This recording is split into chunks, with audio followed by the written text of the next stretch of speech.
Cerita kapal haji dulu. Kapal haji last tahun berapa tuan? 1976. Last 1977 kapal terbang.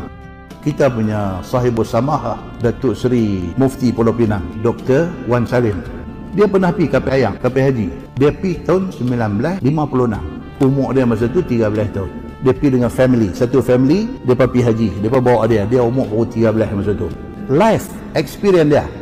Kapal haji ni bertolak bila? Dia kata bulan Ramadan, bulan puasa. Betul lah, ayah saya pergi haji tahun 1975, bulan puasa. Tak ramai orang tak puasa, tak pakai pergi hantar ni.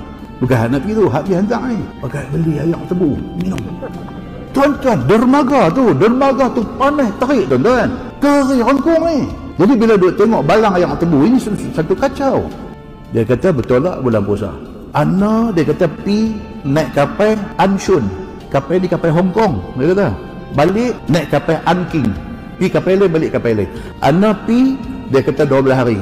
Berlayar 12 hari. Nak sampai ke Jeddah tu 12 hari. Balik dia kata 14 hari. Lepas kita apa dia pilihan makan angin dulu kan? Dah. Balik kena ribut dia kata. Tuan ni nak cerita payah orang buat haji dulu ni. Balik dia kata kena ribut.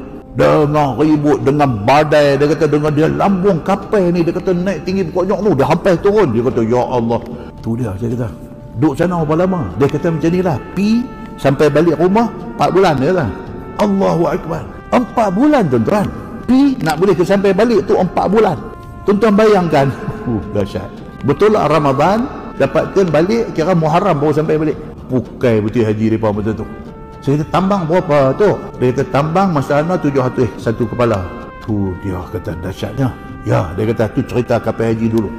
Ayah saya pergi haji tahun 75. Naik kapal ayam juga, pergi hantar di dermaga tu juga. Tuan-tuan dulu Achin Street, tuan-tuan pernah dengar Achin Street? Orang Penang pernah dengar lah 2 minggu tu. Ni orang belah seberang ni, Achin Street. Achin Street tu Aceh lah, jalan Aceh, Lebuh Aceh. Orang Penang tuan-tuan, Belaga, cakap orang putih. Orang sebut Lebuh Aceh, dia duduk rupa lah, Lebuh Aceh, tahu tak? Achin Street, tahu. Orang putih tuan-tuan, ni Penang ni. Green Lane, Penang Road, semua orang putih. Tahu mana ni kapal haji dulu, Port Swettenham, orang Penang. Itu yang mamu apa, SP channel apa? Duk rancak tu pasal tu lah. Cara dia cerita tu, kan? Kata orang Penang ni. Dulu Achin Street tu, ni cerita orang nak pergi haji ni, 3 minggu sebelum kapal nak bergerak, dah ada dah di sana. Yang hak naik di Penang ni bukan orang kau ni, bukan orang Kedah Pulau Pinang kot.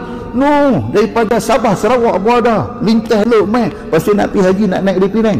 Johor, Pahang, Terengganu, saya kata lah. Semua mai berhimpun di Penang. Dekat Achin Street tu, pakat berhimpun. Macam pesta Achin Street ni. Dulu, cerita kapal ayam ni. Macam pesta. Tuan-tuan,